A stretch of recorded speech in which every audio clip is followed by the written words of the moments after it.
petit audio qu'on appelle podcast sur le medbed intérieur.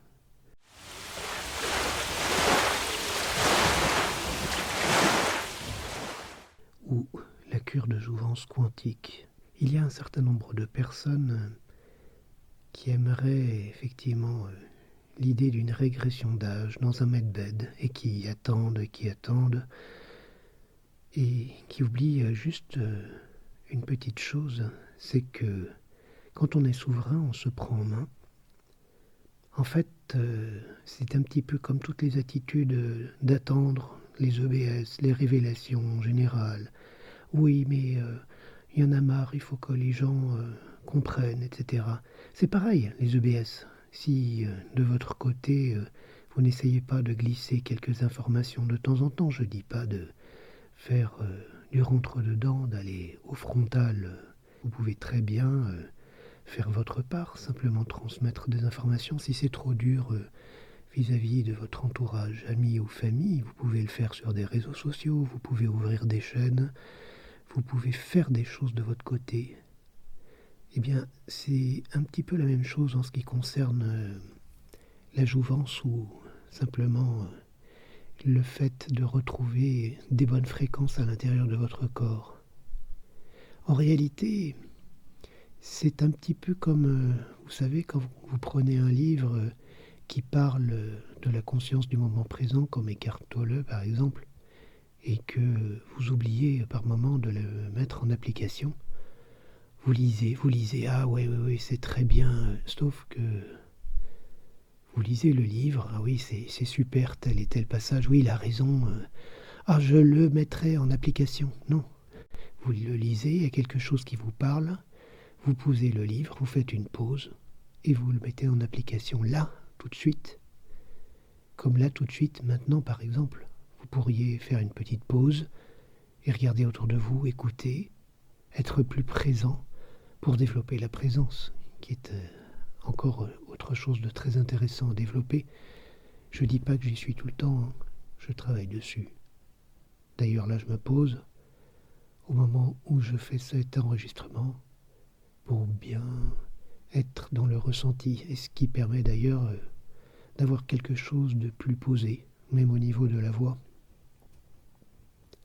Donc, vous avez envie de mettre en application des choses, mais il faut les mettre en application tout de suite.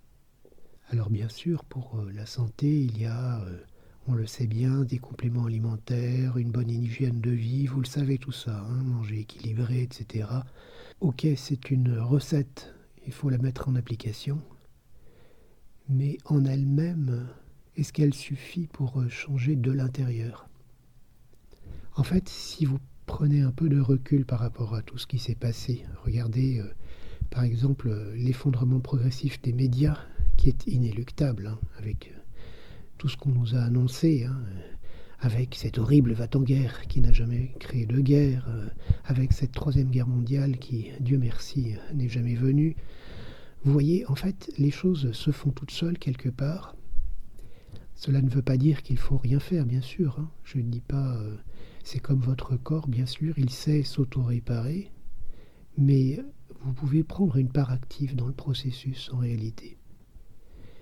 Et si vous réfléchissez bien, vous pouvez accélérer des choses. En ce qui concerne par exemple les EBS, vous pouvez vous accélérer la chute de la matrice.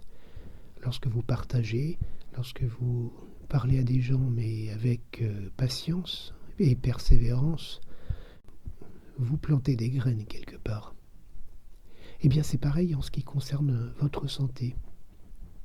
Regardez, vous pouvez avoir des hésitations. Si je vous dis par exemple inspirer et expirer profondément, en faisant une pause entre les deux, vous prenez une longue inspiration, vous sentez vos cellules se remplir de vitalité, vous faites une pause, hors du temps quelque part, pour bien intégrer ce qui se passe, et vous demandez que soit expulsé tout ce qui vous pollue, toutes les toxines de votre corps. Vous savez, il y a plein de genres de méditation guidée, comme on dit, de ce genre-là. Bon, c'est pas une méditation, parce qu'en réalité, une méditation, de base, c'est plutôt vider son esprit, hein.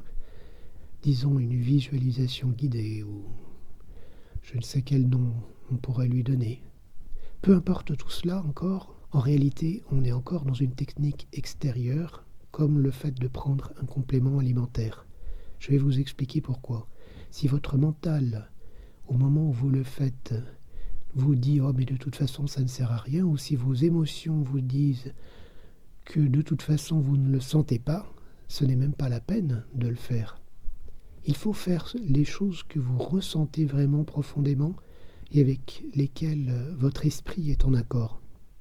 En fait, ce qui est magique, c'est que cela commence à agir justement quand tout est aligné. Je vais prendre un exemple avec l'information. Si vous essayez de convaincre quelqu'un, de toute façon, vous êtes déjà dans l'affrontement. Si vous passez une information en vous disant de toute façon la personne en face ne va pas recevoir l'information, cela ne marchera pas non plus. Si vous avez une émotion parce que la personne en face vous semble très prise dans la matrice à défendre le système, vous êtes déjà dans un état émotionnel qui ne permet pas de transmettre réellement l'information. Parce que l'information, à ce moment-là, va être brouillée par vos émotions, brouillée par votre mental. C'est tout à fait pareil, lorsque vous appliquez des choses sur vous, il faut que ce soit ressenti de l'intérieur complètement et que vous soyez aligné. Si par exemple, je vous donne une autre technique concernant le rajeunissement, vous vous imprégnez de la vitalité que vous aviez quand vous étiez adolescente ou adolescent. Essayez de ressentir un petit peu cette énergie. Vous savez, quand vous étiez capable de faire des bonds tout à coup, d'avoir l'esprit très vif, d'avoir envie d'entreprendre plein de choses. Vous voyez un peu cet état-là? Eh bien, vous le superposez maintenant, vous le mettez au moment présent. Essayez de ressentir ce moment où vous étiez pétillant d'énergie, mais pas seulement avec le mental, ou même les émotions. Faites en sorte que cette vitalité descende dans la matière, parce qu'en réalité, le processus marche quand tout descend dans la matière. Il y a un délai entre le moment où vous décidez de faire quelque chose et le moment où la chose apparaît dans notre monde, incarnée. En réalité, le temps est en retard quelque part.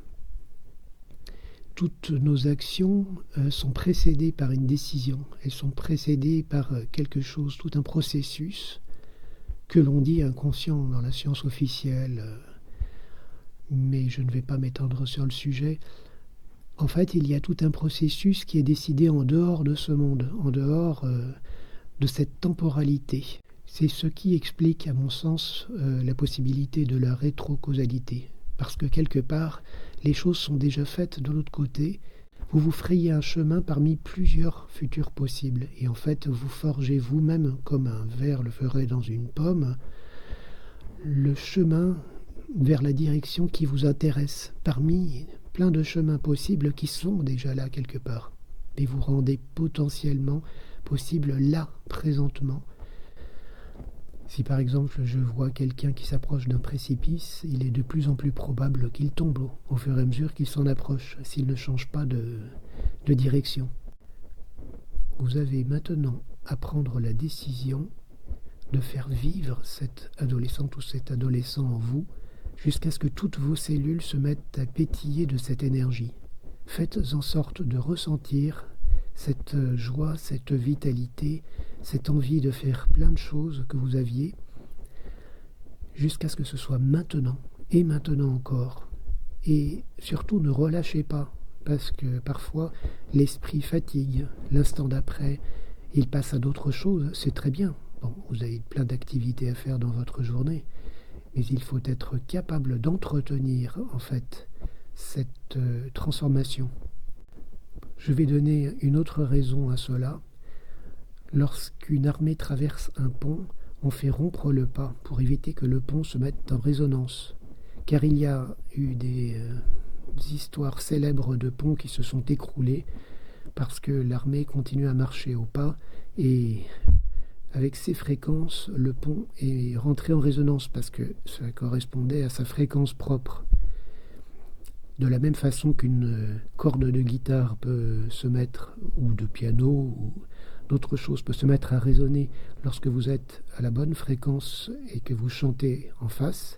L'énergie que vous transmettez est amplifiée au fil du temps. Si une chanteuse se met à chanter une note très aiguë qui correspond exactement à un verre qu'elle a en face, les vibrations de l'air vont faire vibrer le verre. En fait, si la chanteuse trouve la bonne fréquence, le verre va se mettre à vibrer et au fur et à mesure, l'énergie qui est transmise via l'air jusqu'au verre va le faire céder carrément et le verre va casser. Donc l'armée qui traverse un pont, c'est pareil. Il y a une énergie qui est transmise et on pourrait se dire mais pourtant ils n'ont pas toute cette énergie. Oui, mais il y a un phénomène d'accumulation. Donc quand vous répétez et répétez et répétez quelque chose, vous ancrez quelque part cette énergie. Donc lorsque vous voulez vraiment obtenir quelque chose, il faut énormément de répétitions parce que cela accumule de l'énergie. C'est un secret, entre guillemets, mais de polichinelle ésotérique. Je dis de polichinelle parce qu'on peut le trouver un petit peu partout. En réalité, il n'y a pas que l'intention, la force de l'intention, de la pensée, de l'émotion. Il y a aussi la répétition. En fait, lorsque vous répétez et répétez et répétez quelque chose, vous imprimez quelque chose dans la matière parce qu'avec votre énergie, vous faites venir votre intention avec régularité. La matière, quelque part, c'est quelque chose qui nous ralentit encore un petit peu par rapport à notre intention.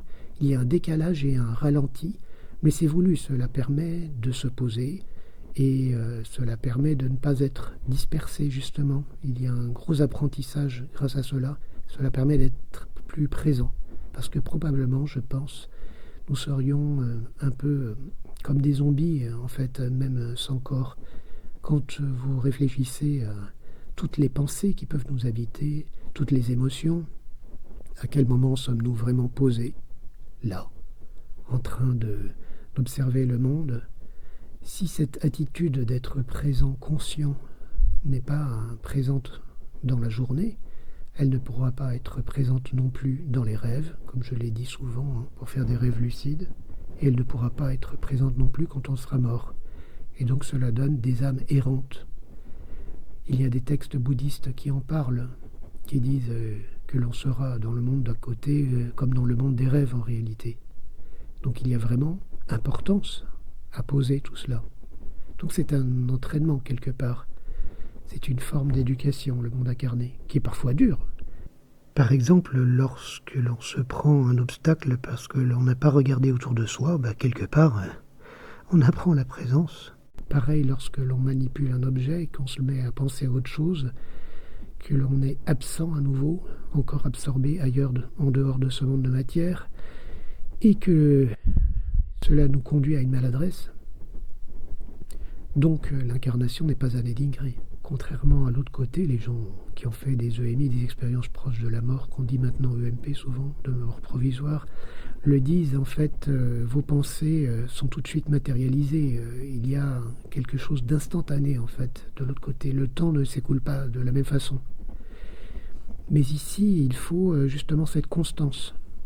Je vous souhaite maintenant de ressentir cette force, cette énergie. Essayez de la garder pour la journée et faites le bilan à la fin de la journée de combien de fois vous avez eu présent à l'esprit de pratiquer. Voilà, j'espère que vous aurez eu des informations utiles et je vais vous laisser avec une petite musique de relaxation que j'ai composée. Après, chacun ses styles. C'est une musique à 444 Hz. Et oui, j'adore explorer des fréquences, vous savez. Je n'aime pas le côté rigide du 432 et 400 ceci et 400 cela. Comme je l'ai dit dans une vidéo précédente, l'intention que l'on met dans la musique est plus importante que tout. Prenez soin de vous. À bientôt.